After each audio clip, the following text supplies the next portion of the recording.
first part, though, has nothing, oops, if I don't fall down, has nothing to do with writing sentences necessarily, but it's getting us to use what's called inductive reasoning.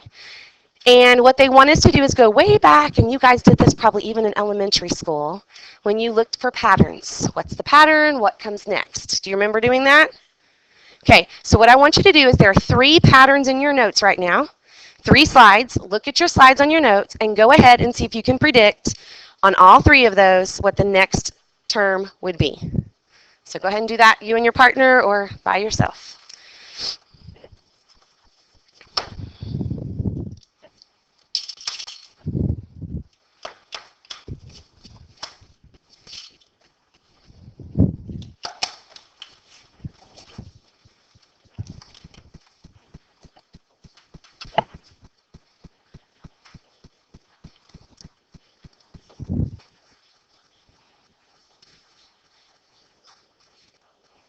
Because we're just looking for the next one, so what would be your answer? You don't have to erase them. Which one would be your answer, though? If it's just an so that would be the only thing you have to write.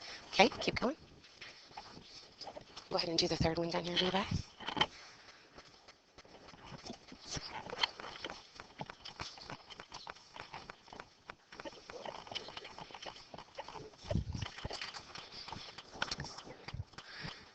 Okay, I will warn you that when you get to this on your homework, there will be a couple that are kind of challenging, okay? Those 3 were not challenging.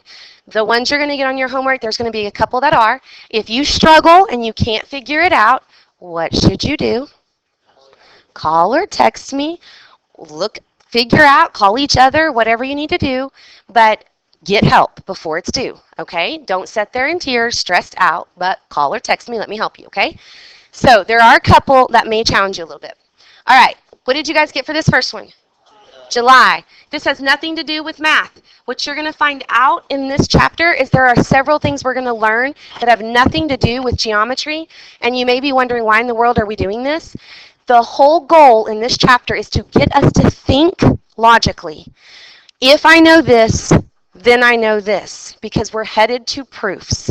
And when we get to writing proofs, you have to be able to say, if they tell me this, what do I now know? And so if we start figuring out how to think like that, then we're going to be better prepared for our proof part. Plus, it'll be really nice if you have a Chapter 2 test that's not just completely proofs. So things like this will help a little bit when you're grading that whole test, right? So this will be easier. The hard part for a lot of students is that the homework and the test will not just simply say find the next pattern or the next item. They will say describe the pattern. And this is where writing a sentence will come into play. Your description needs to tell me exactly how to make this pattern. It needs to tell me what to do every time to get the next term. So what's happening every time? Okay, so write a sentence, skip a month each time. Period. Start with a capital letter, end with a period, describe it. It didn't say to do that here, and if it doesn't say to do it on the homework, you don't have to, okay? But I just want us to practice in the notes because I know I made the test. When you take the test, I'm going to ask you to describe the pattern, okay? So we're going to practice like we are doing that for the test. Okay, next one, what did you get? 35. And what's the pattern? Okay, add 7 each time. Does anybody see a different way you could describe it? What are 7, 14, 21, 27? Who said that? Multiples of 7. Good, Sydney. So you could say, list the multiples of 7, because that's what you're doing. Very good. So there's not just one description that's the correct answer. Okay, what about this one? What's the triangle? Which direction will the triangle be pointing? To the right.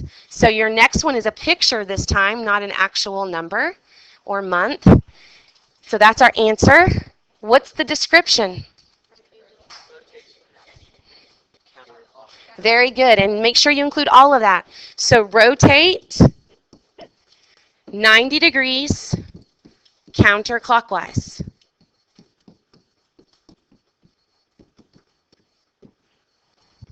Oops. So if it says to describe, again, I'm going to tell you if it doesn't say that, you don't have to do it. The other thing I will warn you is in the book, it might say list the next 2 items in the pattern. So be careful you read your directions.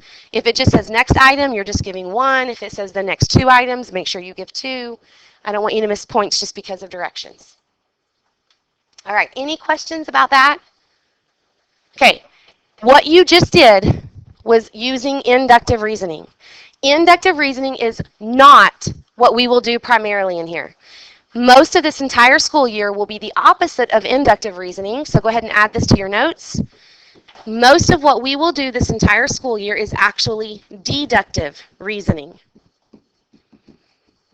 And we're going to define that in just a moment. Inductive reasoning, though, is the process of reasoning based on patterns. That is not the definition they use, but to me that's the better way to think about it, or at least an easier way. So you might want to add that it's based on patterns. Process of reasoning, here's what they say and what you need for your vocab test. It's the process of reasoning that a rule or statement is true because specific cases are true. In other words, you looked at a pattern, these cases were true, so now this is what we think is true. And that's what we just did. 7, 14, 21. Oh, they're adding 7, 35. Okay, that's inductive. Any questions about that? Okay, when we wrote our pattern or description, we basically wrote a statement that we believe to be true. Add 7 every time. Rotate the shape 90 degrees clockwise every time. That is a conjecture. A statement that you believe to be true based on inductive reasoning is a conjecture. Okay? The opposite of inductive is deductive. Deductive is not based on patterns. You are not going to sit here and decide what happens every single time and create your own mathematics. What you're going to use are theorems, definitions, postulates, properties, facts, rules, and that's what we're going to use this entire school year. That's deductive. It is a process of reasoning based on facts, definitions, theorems, etc. Those could be properties, postulates. Any written rule that we learn, any formula, those are given things that are true. It's not a pattern. Okay? When we get back from lunch, we'll keep going. We left off before lunch. Deductive reasoning is based on facts. Inductive is based on patterns. You're going to have to know the difference between those two, which one's inductive, which one's deductive. So make sure that you are clear. If it's a written rule or a fact, that's deductive. If it is something you had to watch happen over and over again before you made your decision, that's inductive. So the next part of your notes has complete the conjecture, right? Is that where we're at? And there should be 3 different problems there where they want you to complete the conjecture. Remember, a conjecture is a statement you believe to be true. You've come up with this conjecture or someone else has. They want you to fill in the blank. I'm going to give you just a minute or 2. See if you can answer the next 3 fill in the blank conjectures. And then we're going to talk about them.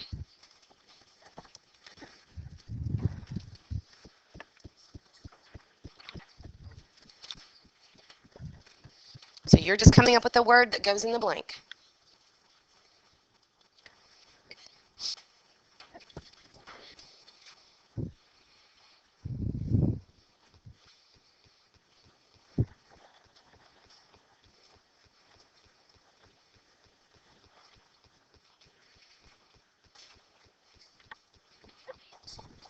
Nope, you're just filling in the blank. Just one word.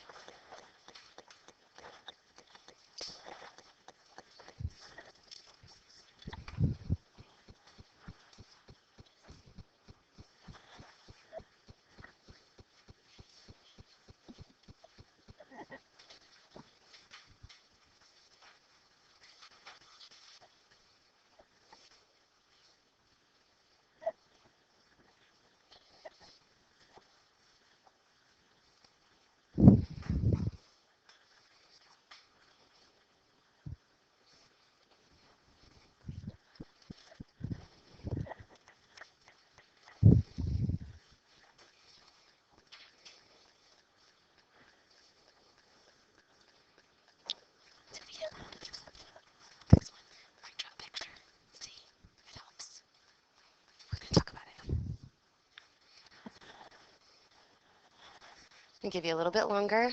Keep trying.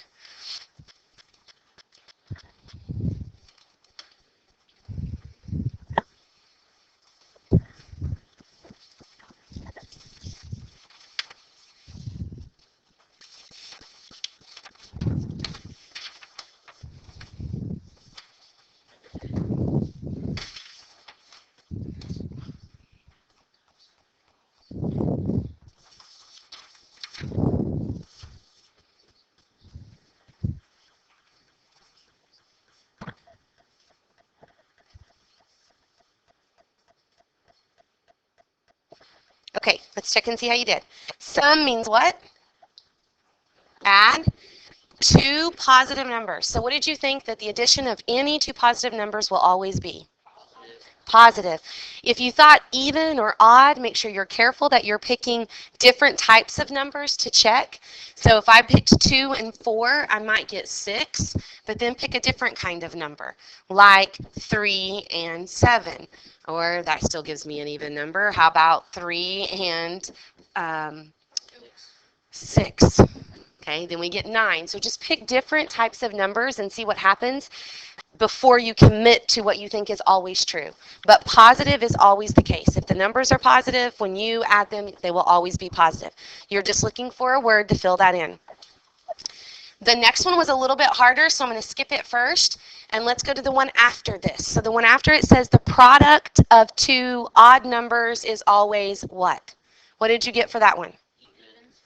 Okay, I heard even, odd. So I'm going to skip ahead here real quick. Go to this one. Product. What does product mean? Oops, I went too far. Multiplication. Two odd numbers. Give me two odd numbers. 9 and 5. What is 9 times 5? Is that even? No.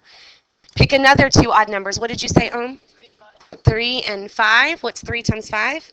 15. Make some examples and see if you're not quite sure. Every single time, no matter what you plug in, they're always going to be odd. Okay, so odd was correct. Any questions about those two? Okay, let's go to the one that I skipped. It said if you have 4 points, none of which, oops, I clicked it too many times. No, 3 of which are collinear. The number of lines formed by those 4 points, I hit it too many times. I get aggressive. I'm like, come on, hurry. I need to learn to chill, be calm. I'm in too big of a hurry. Okay, so the number of lines formed by 4 points, no 3 of which are collinear, is blank. What kinds of answers are supposed to be going in that blank? Like, what kind of answers should you put in that blank? What is it asking you for? The number of lines, okay? The number of lines is, and then they tell you something special about those 4 points. So the number of lines, so you should have a number in that blank. So do we have any suggestions here? 6? Anybody have a different answer? How many people were kind of like, I have no clue what this is asking me? All right. So when you see something like this, my best advice is draw yourself a picture. The number of lines formed by 4 points. So you're going to put 4 points on your paper. But be careful. What does it mean when it says no 3 of which are collinear? Okay, so 3 of them cannot be in the same line. You could do 1, 2, but you can't put the third one in the same line. So put it somewhere else on your paper, and 4. Just make sure that no 3 of them are in a straight line. Does that make sense? Okay, how many lines can we draw through these 4 points? So I heard 4 over here with, I'm going to assume, Levi, did you do this?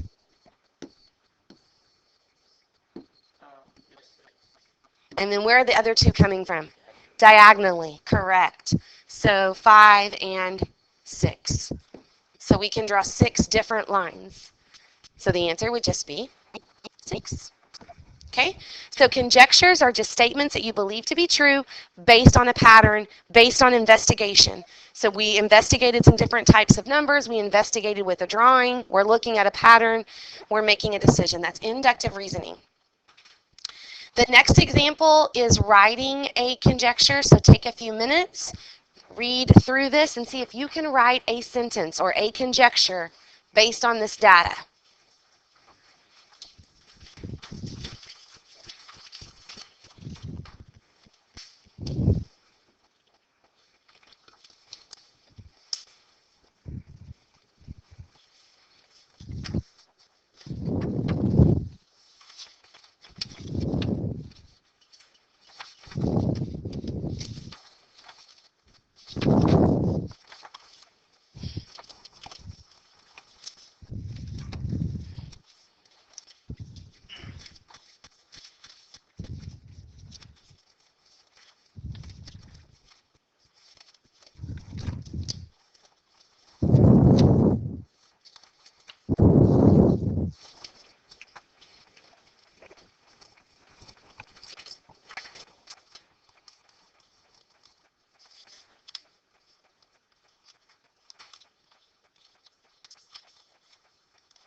Again, you're trying to write a sentence that says, make a conjecture based on the data.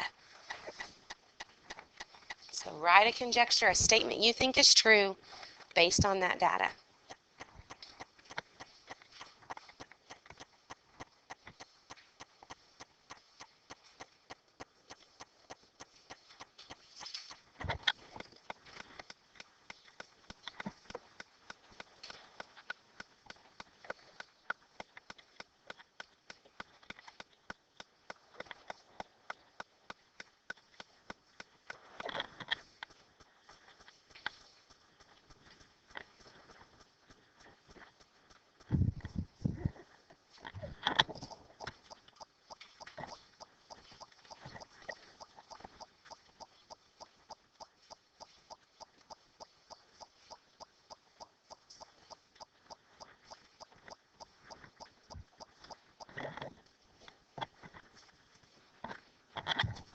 Okay, somebody tell me what your sentence is.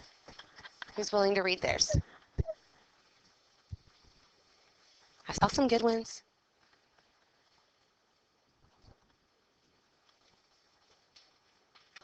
Riley, will you read yours? Okay, so humpback whales have shorter blows than blue whales. Would you agree with that? Okay. Anybody have a different one?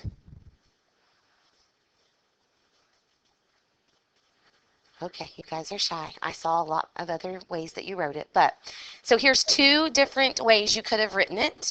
Don't get so caught up on it having to be super specific. You could have gotten more specific and said the height of a blue whale's blow is about 3 times greater. If you look at the chart back here, would you agree that 8 times 3 is about 25? 8 times 3 here is close to 27. 9 times 3 is close to 24. It's not exact, but they're all sort of close to 3 times, about that much. So you could have gotten that specific, but you didn't have to. You could have just simply said, like Riley did, that the humpback whale has a shorter blow, or the height of a blue whale's blow is greater than the humpback whale. Okay, so just a conjecture, something you believe to be true based on your information. Okay, if a conjecture is always true, you would have to prove it. And that's where we're at in this chapter. We're going to write proofs for things that are always true, but not yet. So before we go there, we're going to talk about what happens when it's not always true. What if it's false? If it's false, you only need to show that it's false one time. Okay? So for example, let's say that Mai comes in wearing a gray sweatshirt. It's actually a jacket, right? But she wears a gray jacket today. She walks in tomorrow, wears a gray jacket, walks in Monday wearing a gray jacket, Tuesday wearing a gray jacket. What conjecture could we make? Okay, Mai wears a gray jacket every day to school. That could be our conjecture. But to prove me false, all Mai would have to do is walk in one day doing what? Wearing a different color jacket. So she just has to have one counterexample. A counterexample is one example where the conjecture is not true. And you only need one counterexample to prove the entire thing is false. Just one. Okay? But they don't put this here, they put it later, so go ahead and add this in your notes. A counterexample has to keep the first part true but the second part is false. It has to keep the first part true, but the second part is what is false. Keep the first part true, second part is false.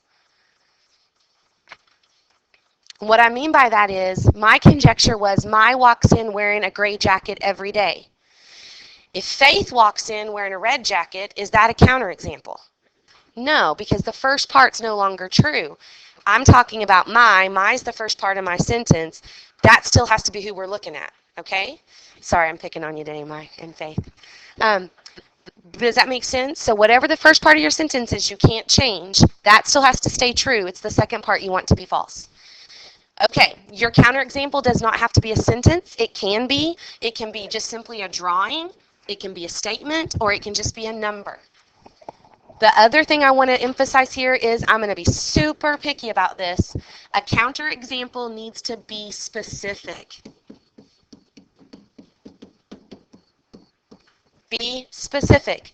In other words, do not say a counterexample to my conjecture is any other color jacket. That's broad. Be specific. What would be a specific counterexample? A red jacket. Be specific. If the counterexample could be any negative number, don't put any negative number. Give me a negative number. What's a negative number? -2. Okay? Write down -2 as your answer. Be specific. It should be a specific example, not just a broad description. Okay? So we're going to look at a few examples here that get a little bit harder because of your algebra knowledge.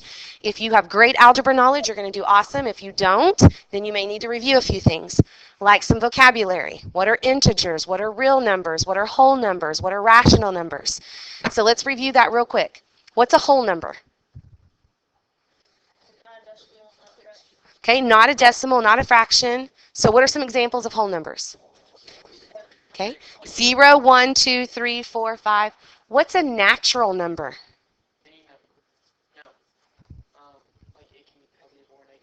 Nope, that's a different word. What's another word that means positive or negative? Integer. So integers are positives or negatives.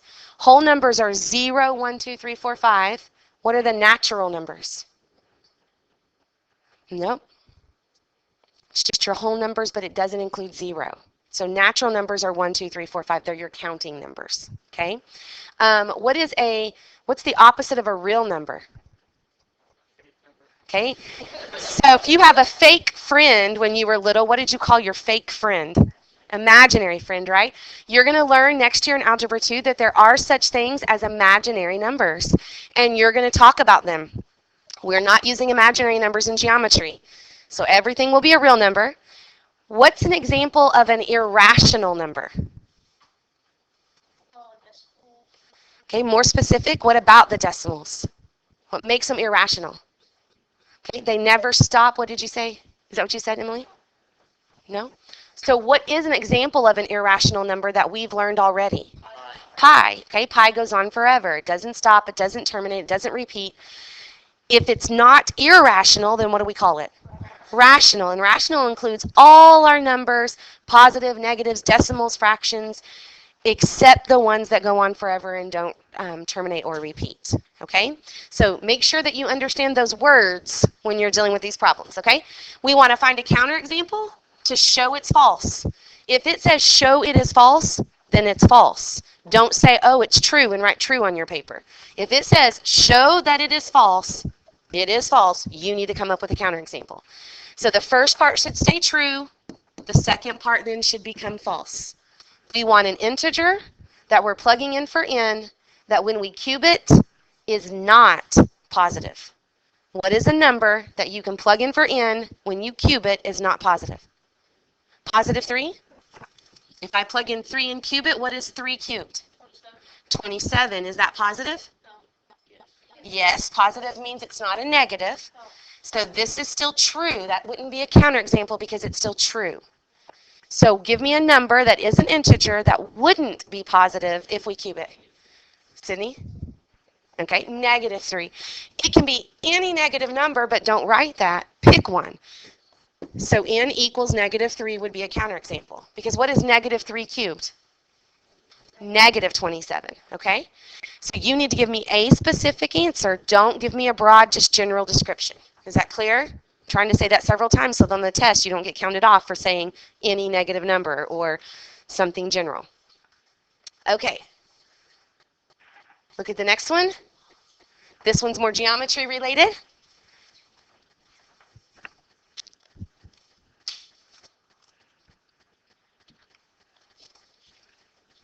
So a counterexample keeps the first part true. So what are we talking about?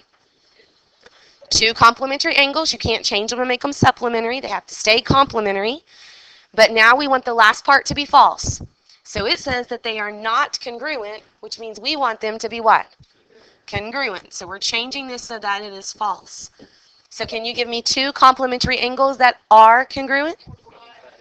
Okay. So you could draw a picture or you could write 45 degrees and 45 degrees. I don't know why I put a comma there. So 45 degrees and 45 degrees. It did say two angles, so make sure you list two or draw a picture of two angles. You can write a sentence. It doesn't matter for a counterexample. Sentence, picture, number, as long as it's an example. Well, you don't put that in front of the number. You would say like measure of the angle is equal to like angle 1 equals 45. But otherwise you just list the measurement of 45. Okay, what about this one? I'm going to do two more and then stop in this lesson. So show the conjecture is false by finding a counterexample. The monthly high temperature in Abilene is never below 90 for 2 months in a row. We need a counterexample.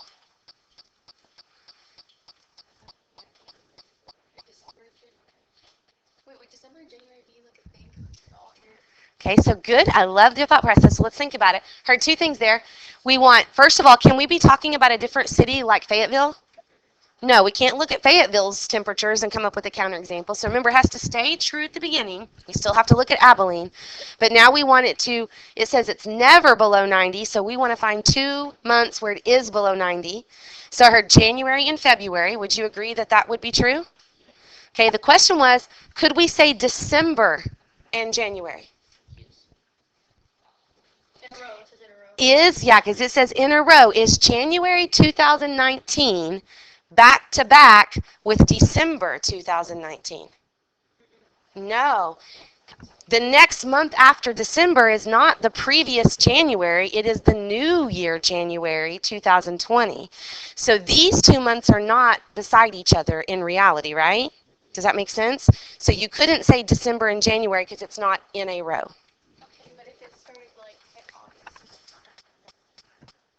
So if this information was tacked on down here, yes.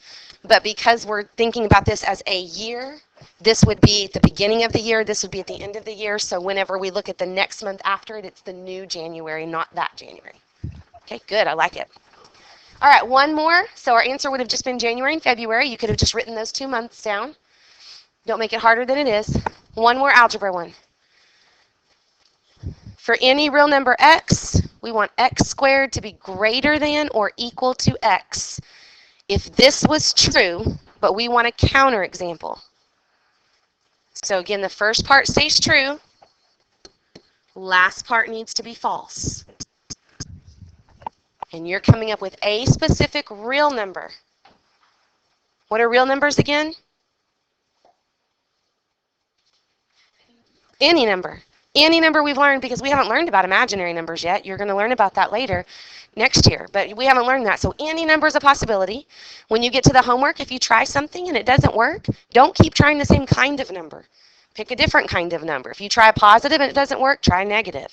If you try a negative and it doesn't work, try a fraction. If you try a fraction and it doesn't work, try something, try decimal, try just different types of numbers, okay? Try square roots, try something different.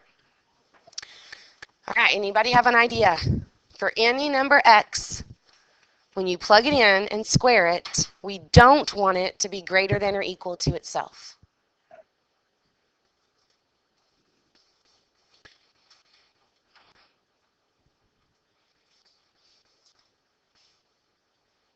If we don't want it greater than or equal to, what do we want it? Less than, right? So you're trying to come up with a number that if you plug it in and square it, will be less than that number. Sydney? Okay, give me a specific one. Okay, so 0.5, if I square it, I'm comparing it to 0.5. What is 0.5 squared? 0.25. And if you would prefer to work with fractions, that would be like saying 1/2 squared compared to a half. When you square a half, you square the numerator and denominator separately, so that's a fourth compared to a half, right? Is a fourth less than a half? Yes. And so it is not greater than or equal to a half, right? So that is a great example. So what am I actually writing down as my answer here? 0.25. You're not plugging it into this equation. It just says find a counterexample. So your counterexample is just 0.5 or x equals 0.5. You can plug it into all of that to check, but if that's what you write on your paper, that does not tell me what your answer is. If you have all of this written down, I want to know what is your counterexample. So 0.5 is your counterexample. Does that make sense? Okay. The last one I actually already gave you the answer to, so we're going to just ignore it. I forgot to delete the answer. You can look at that if you want to. Go ahead and let's go to 2-2. And this is where we start writing sentences. So we're going to talk about 5 kinds of statements. The first one is a conditional statement.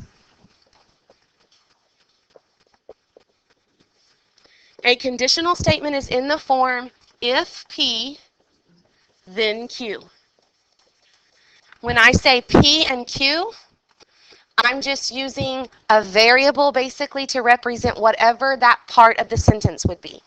So I'm going to come up with a conditional statement here that would be true. If you made a 74% on the test, then you made a C. Is that true? Okay. This is an example of a conditional statement. If something, then something. This is going to be huge for proofs. They're going to give you some information. If this happens, and then you're going to say, what can I conclude? So if I passed back your test and you saw 74%, what is your conclusion about your grade? You made a C, okay? And that's the way we need to constantly think. What do I know? So now what do I know? That's our goal, to get ready to do well on proofs. Okay, so this is a conditional statement. They're calling P the part after the word if, just so that we don't have to write everything down all the time in the notes. P is your part after the if, and that is called the hypothesis. The hypothesis follows the word if. I'm going to make this a big deal because I'll count off for this. Don't include the word if. The hypothesis comes after the if. Don't include the word if. Okay? So what's my hypothesis up here?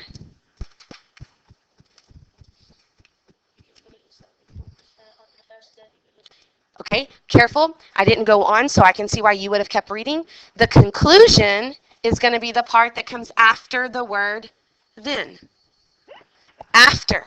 So again, don't include the word if or the word then when you're picking out your hypothesis and your conclusion. So the hypothesis would just be what, Ohm? So part of your homework is going to simply be pick out the hypothesis. They're going to give you a sentence. You'll just write, the hypothesis is you made a 74% on the test.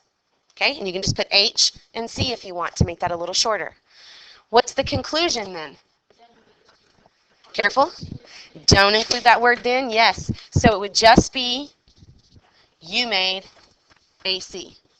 Do not include the words if and then when you list your hypothesis and conclusion. Okay, so a couple other things that are on this chart that are important. Sometimes they're going to ask you to use what's called symbolic notation. So instead of writing if P then Q, you'll just put P arrow Q. This arrow means implies. C implies Q. In other words, you made a 74% on the test implies you made a C. Does that make sense? Okay, so that's the way you can write it symbolically. Venn diagrams are also going to be used, and they're going to ask you to take a Venn diagram and come up with a sentence. So in the Venn diagram, where is the hypothesis? Look at the picture. Where's the hypothesis? The innermost circle, right? So P stands for your hypothesis. Q stands for your conclusion. So if P happens, then you can conclude that Q will happen. Start in the innermost circle if you're writing an if-then statement. Okay? Oops, what did that say? That's important. I already said that. All right, so again, some of your homework will be super simple like A, and then part B is just a little bit trickier. So what is the hypothesis on part A? Today is Thanksgiving Day. Hypothesis, what's the conclusion? Today is Thursday. Conclusion, okay? But look at part B. Part B is a little bit different. A number is a rational number if it is an integer. What is the hypothesis? Okay, remember the definition for hypothesis is the part that comes after the word if. But if is way over here in the sentence. So what is my hypothesis? It is an integer. Oops, I should have used a different color so I don't confuse you up here. So it is an integer. That's my hypothesis. So then what is the conclusion? And they're missing the word then the way they wrote it this time, but we still would say all of this then is the conclusion. So if it is an integer, then it is a rational number. Okay? Everybody good? Look for the word if. It may not be at the beginning of your statement.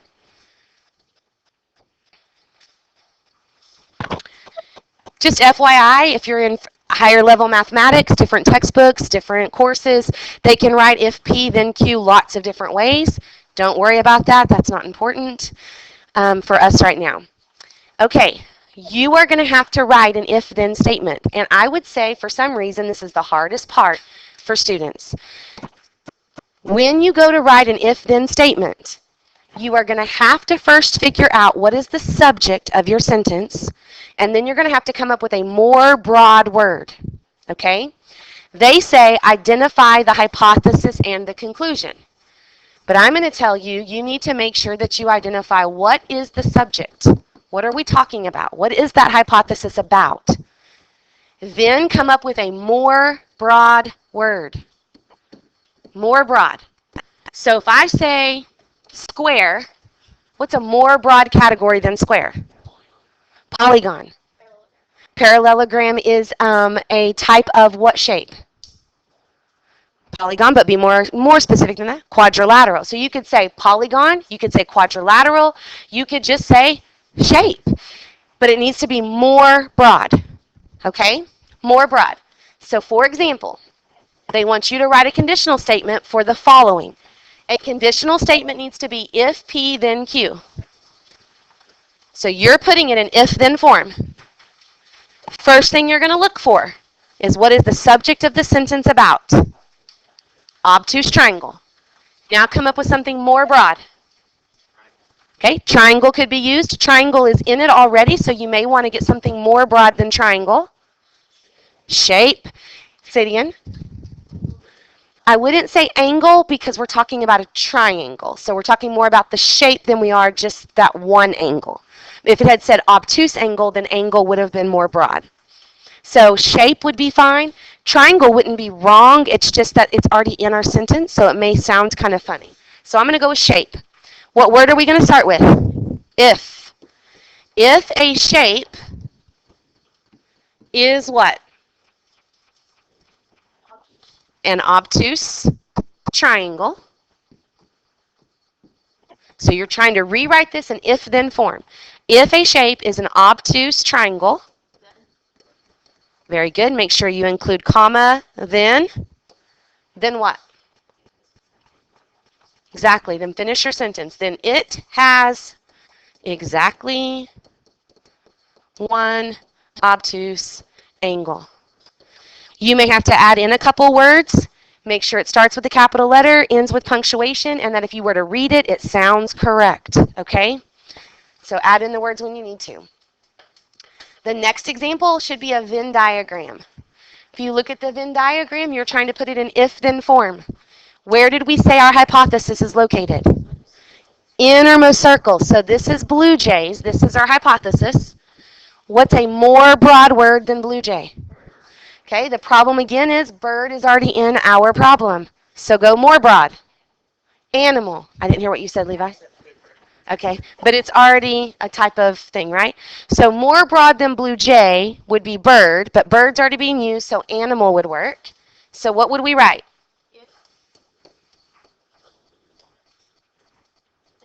If an animal,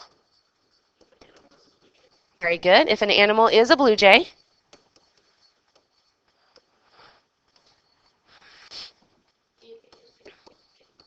comma, then what? So you would just say, then it is a bird. So more broad, identify your subject, become more broad, put it in if-then form. Questions? Okay, the biggest thing is students don't look for the more broad word and then their sentence doesn't make sense. If blue jays then birds will not work, okay? So be more precise. Okay, the next thing they're going to do is ask you to determine the truth value. That is just a fancy way of saying true or false. Truth value just means true or false. Here's the part that's going to be a little bit crazy for you, but I'm going to start off with stuff that you understand.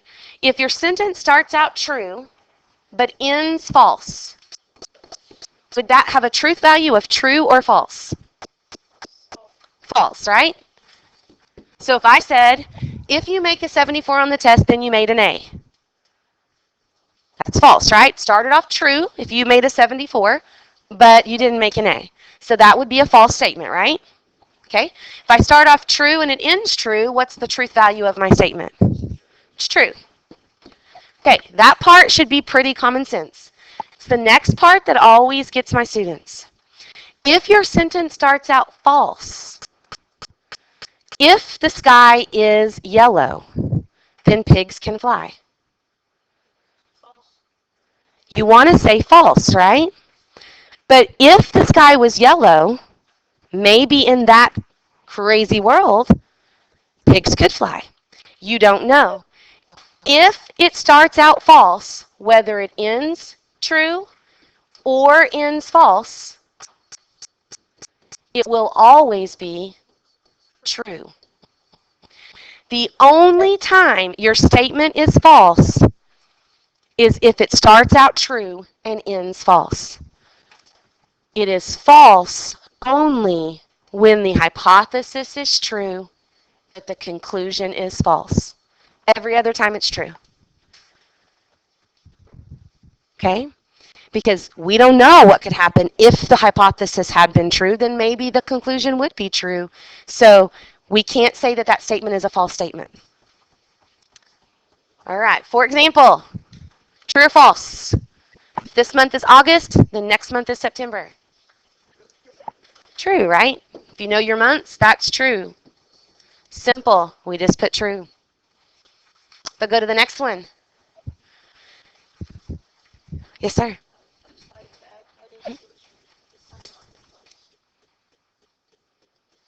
Here? Okay. Give you just a second.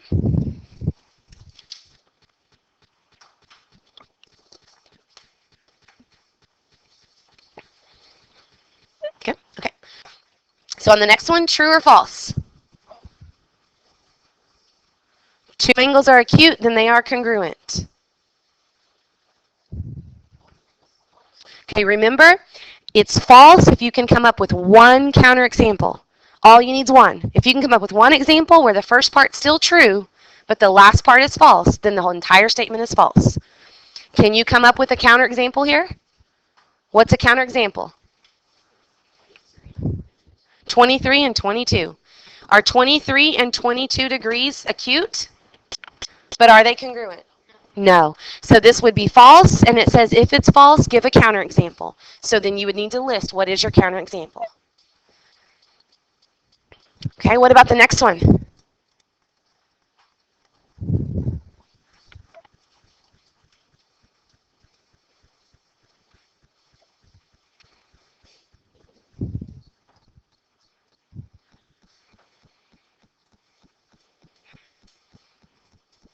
If an even number greater than 2 is prime, then 5 plus 4 is equal to 8.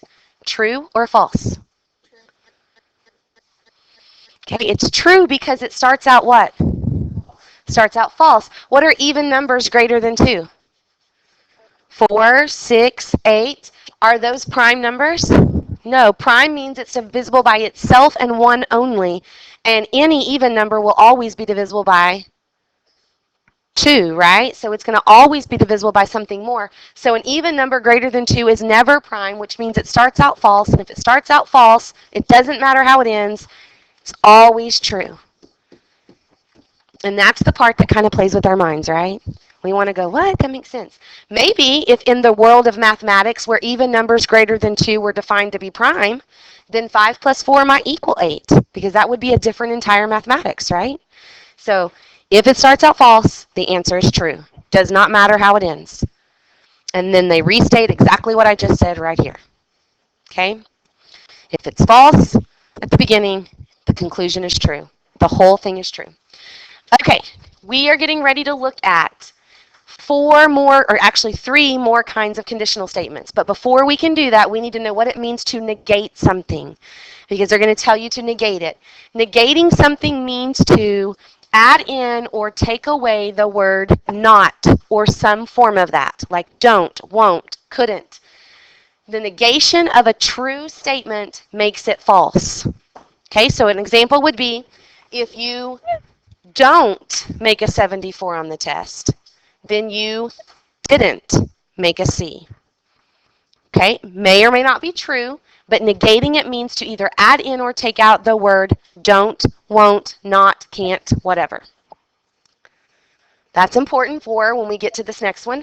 This we already talked about today. The conditional is if P then Q, so skip that. Here's our next kind of sentence. So the second kind of sentence is called the converse. Converse. This is huge for proofs. In my third period class, or my second hour, the fast-paced class, we're in chapter 3 and we're talking all about converses like crazy. Huge, you understand what the converse is. The converse is a statement that's formed by exchanging or switching your hypothesis and your conclusion. Switch your hypothesis and your conclusion. So instead of saying if P then Q, you're going to say if, switch them, if Q, then P. Okay? Or symbolically, that means you're going to say Q implies P. Q arrow P. Okay? Converse switches. It just switches. So if I rewrote this sentence, my converse would say, if you made a C on the test, then you made a 74. This was a true statement. If I make the converse of it, is it still true? No. This is true, but if I rewrite it, then the converse would become false. I'm not going to take the time to rewrite it right now, but is everybody with me on what the converse says? Okay. The next one is the inverse. The inverse, it says, negates the original hypothesis and conclusion. It negates the original conditional statement, meaning it adds in the words not, don't, won't, or takes them out if they're already there. So inverse, third one. The inverse would say, if you don't make a 74% on the test, then you don't make a C. Is that true? No. What could you have made on the test? 75, and you still made a C, right? So just because you negate it, find the inverse, doesn't mean it's going to keep your statement true. So in this case, it's going to say, if not Q, then not P. Notice what they use symbolically.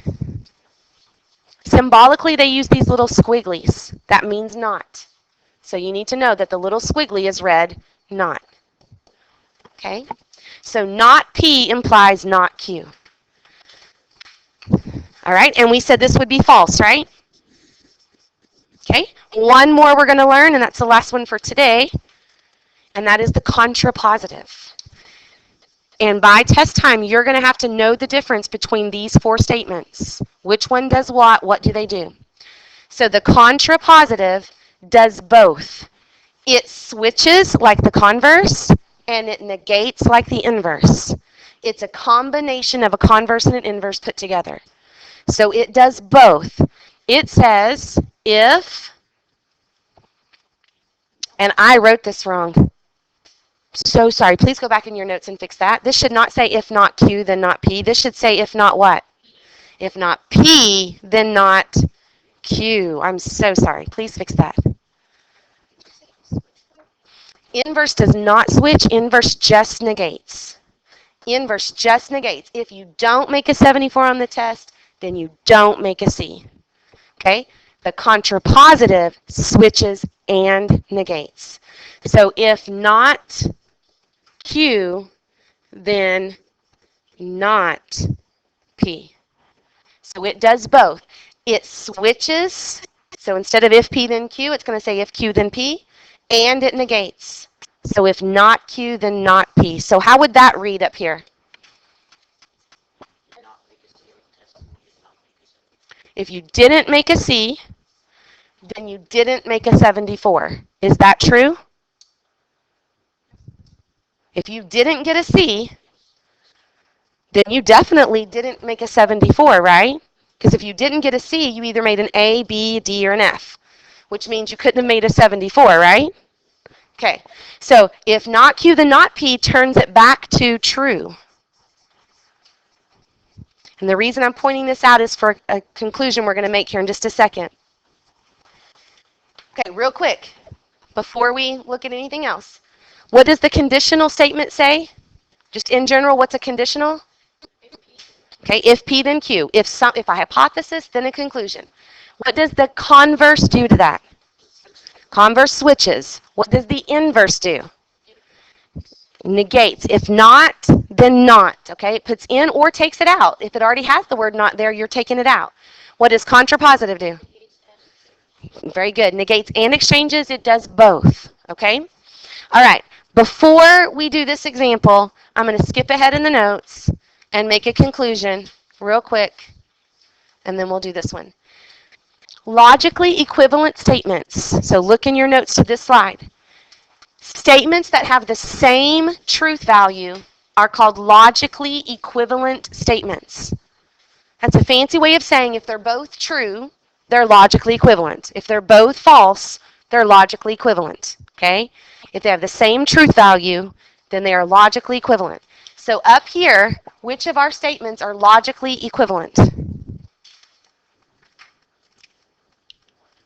Okay? The conditional and the contrapositive were both true, right? So that means these two statements are logically equivalent.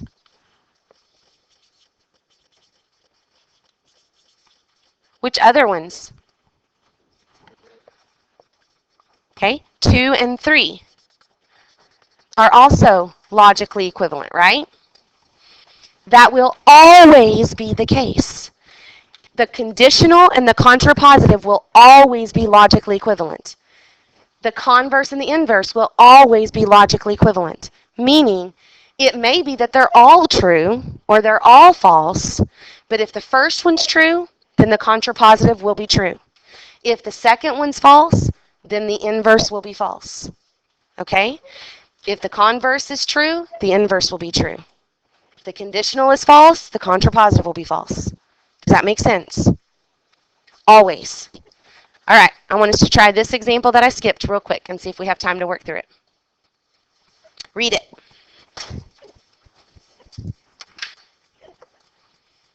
What's it want us to do at the top?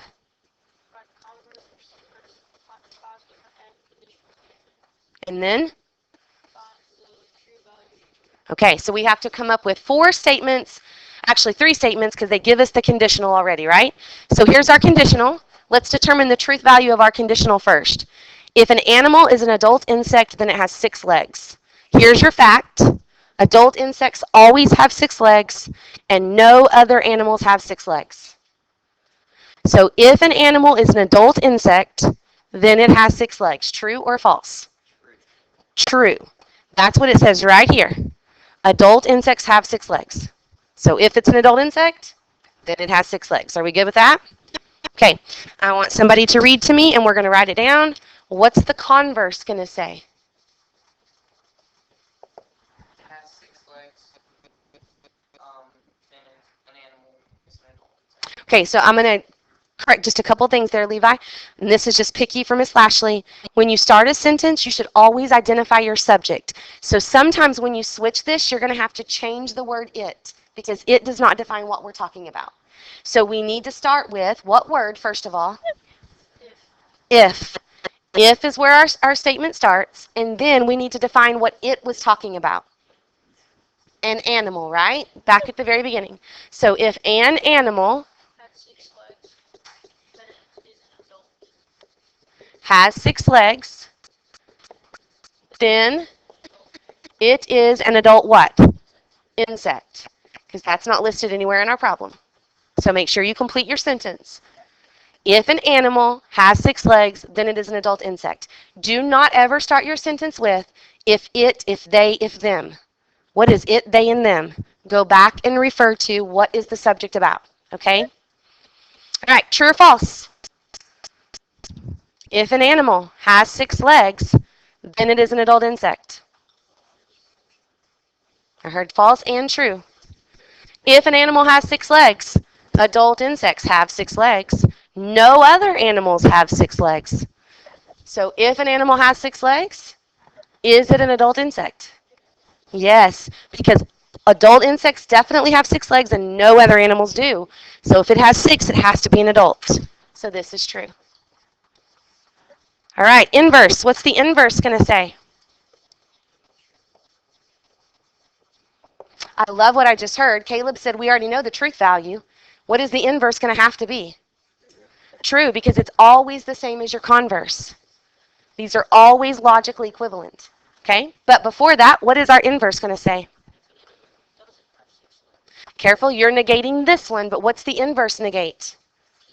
The original conditional statements, right?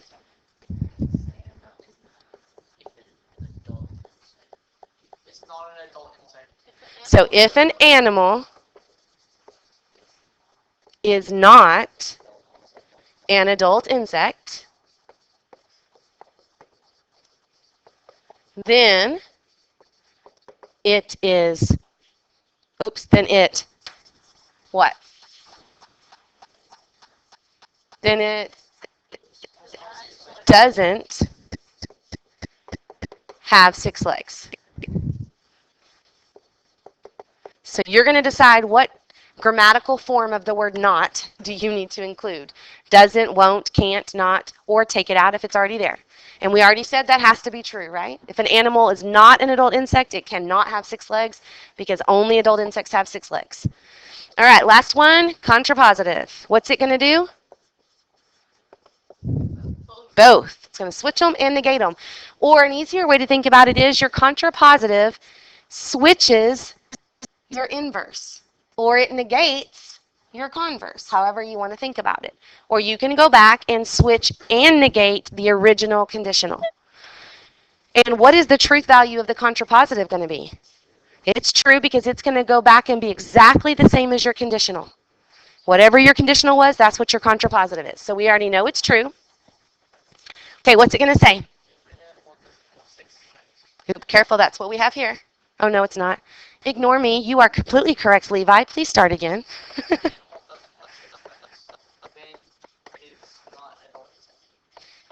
Very good. So you said if an animal doesn't have 6 legs, then it is not an adult insect.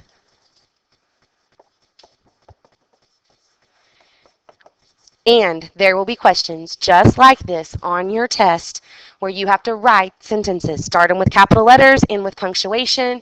And you need to know the difference between these, not just in order. So I may give you a question on the test that says, here's the conditional, write the inverse. And then you got to think, what does inverse do? Oh, it just negates. So I'm just going to negate the statement. Okay? All right, we did not get through everything. What did I skip? I did get to everything? Was that the end of it? Everything We're awesome. Yeah, what was the helpful hint? The logical equivalence of the conditional and its contrapositive is also known as law as contrapositive. Okay, so this is not important. You do not need to memorize law of contrapositive, okay? Not important.